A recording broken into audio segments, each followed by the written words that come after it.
बिस्मिल्लाहिर्रहमानिर्रहीम। अस्सलाम वालेकुम नाज़रीन। अगर आप ब्राइटनेस तेज़ करके मेरा फ़ेस क्लियर देखने की कोशिश कर रहे हैं तो ऐसा ना करें, क्योंकि टाइम 4:29 हैं सुबह के, और आप परिंदों की आवाज़ों से अंदाज़ा लगा ही रहे होंगे कि ये सुबह का टाइम है। तो नाज़रीन, पुराने वक्तों की बात है कि एक बादशाह सलामत और उसके कई वज़ीर थे।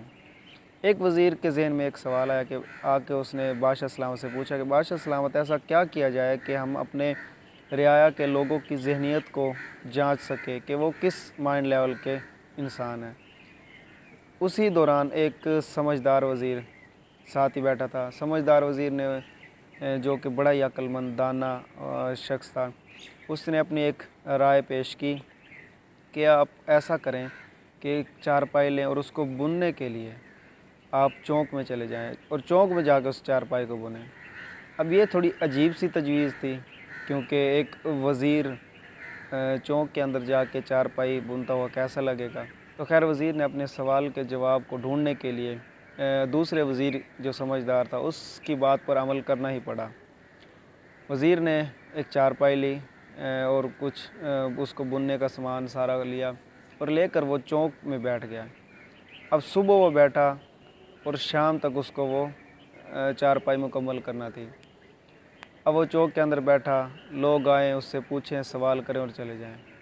अब शाम को पता चला कि 100 लोग आए और 100 में से 99 लोगों ने ये सवाल किया, ये क्या कर रहे हो? हालांकि वो जो चारपाई बुनना सबके सामने था, कोई ढका छुपा या कोई अलग से कोई काम तो था नहीं। तो वज़ीर से जो भी आता पूछता, ये क्या कर रहे हो, ये क्या कर रहे हो, अच्छा तो ये क्या कर रहे हैं, मतलब इस किस्म के सवाल किए। सिर्फ़ एक शख्स ऐसा था जिसने आके कहा कि चारपाई बुन रहे हो। ये भी सवालिया उसने बात की। तो अब साबित हुआ कि बादशाह की जो रियाया थी अंधी थी, आँखों वाली अंधी, यानी देखते हुए भी ऐसा महसूस करना कि वो लोग अंधे हैं। तो इसी तरह का वाक़या आज मेरे साथ भी हुआ और आप लोगों के साथ भी ऐसे होते होंगे। आप मेरी बात से अब थोड़ी देर बाद रिलेट कर पाएंगे खुद। नाज़रीन, आज मैं सुबह जब ये कारपेट लेकर एक्सरसाइज के लिए यहाँ पर ग्राउंड में जब आया, तो जब मैं आ रहा था तो टाइम कोई 4 बजे के करीब था, 4 बजे। तो जो भी नमाज़ पढ़ के वापस जा रहा था अपने अपने कमरों में, अपने अपने घरों में और अपने अपने जहाँ पर वो रहते हैं, तो मुझे पहले तो हाथ में मैंने ये पकड़ा हुआ था ऐसे, फिर ऊपर कि इससे क्या हुआ, फिर उसके बाद किसी ने पूछा ये क्या। अब साफ दिखाई दे रहा था कि ये क्या है।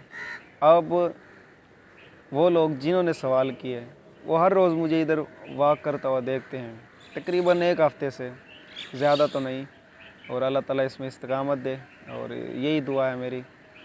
और अब हर रोज़ मुझे वॉक करता हुआ तो देखते हैं, लेकिन आज ये एक नई चीज़ मैंने करने की सोची। नया क्या था कि इधर थोड़ी देर बैठ के इनर साउंड ब्रीदिंग मेडिटेशन थोड़ी देर करता था बैठ के। अब वो घास होता था गीला, अब उससे मेरे कपड़े हो जाते थे गीले, तो इसलिए मैंने ये कारपेट ला के, चलो इसको बिछा के नीचे और इसके ऊपर बैठ जाऊंगा। अब ये नया काम थोड़ा सा शायद बाकी लोगों के लिए नया हो, लेकिन मेरे लिए नया नहीं था, क्योंकि मैं अपने गांव में भी है, मेरी रूटीन थी। शाम के वक्त थी मेरी रूटीन ये। तो ऐसे ही जहनीत हमारी है कि कोई नया काम करता है शुरू, तो उसको पहले तो हकारत की निगाह से देखते हैं कि ये क्या, ये ऐसा क्यों। तो इसी तरह कभी भी लोग जो भी कहें, अपने मकसद को सामने रखें और बस चलते जाएं। दुनिया का सबसे बड़ा रोग क्या कहेंगे लोग, छोड़ दें लोगों की बातें, और लोगों का काम है बातें बनाना। अपने मकसद को पाने के लिए ये चीज़ें तो बर्दाश्त करना पड़ेंगी। तो ये एक छोटी सी कहानी मेरे जहन में आई, सोचा इस कहानी जो कि मेरे अपने साथ रिलेट थी तो आप लोगों के साथ भी शेयर करूं। सुबह सुबह का टाइम है तो मुझे भी थोड़ी सी एक्सरसाइज करने दें, और ये जो एक हैबिट मैंने शुरू की है आप लोग भी शुरू करें और अपने सेहत का ख़ास ख्याल रखें, क्योंकि जान है तो जहान है। तो इसी तरह की मीठी मीठी बातें होती रहेंगी और कुछ टाइम के लिए दीजिएगा मुझे इजाज़त। अपना बहुत सारा ख्याल रखिएगा। पाकिस्तान जिंदाबाद, पाकिस्तान पाइंदाबाद। वस्सलाम, अल्लाह हाफिज़।